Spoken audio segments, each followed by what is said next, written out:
দুষ্টু বাচ্চাটা যা করে। হ্যালো, হ্যাঁ, কি করছো? ও কি, না না না, কয়েক মাস পর আমি বাড়িতে জানাবো, এখন নয়। আরে বাবা হ্যাঁ। হি হি হি, মাসি। কে? ইয়া তুই এখানে কেন?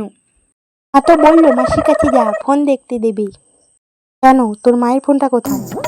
মায়ের ফোন তো রিচার্জ শেষ। আরে বাবা, ও আমার দিদির মেয়ে। ফোন যা দিছি তুই। মাসি, তুমি যদি ফোন দেখতে না দাও আমি কিন্তু বলে দেবো। কি বলবি তুই? কেন, তোমার একটা বয়ফ্রেন্ড আছে, তুমি প্রতিদিন তার সঙ্গে কথা বলো। তুমি ফোনটা রাখো তো, পরে কথা বলছি। এই নে, ফোনটা ধর। ইয়ে, ফোন ফোন ফোন।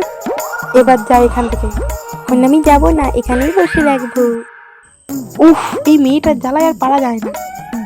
হি হি হি হি, হা হা, হি, মাসি লেজ খাবো। লেজ দাও। কি? আমি কোথায় লেজ পাবো এখন? হুম, মাসি তুমি যদি লেজ না দাও আমি বলে দেবো। আচ্ছা বাবা দাঁড়া, আমি এক্ষুনি আনতেছি।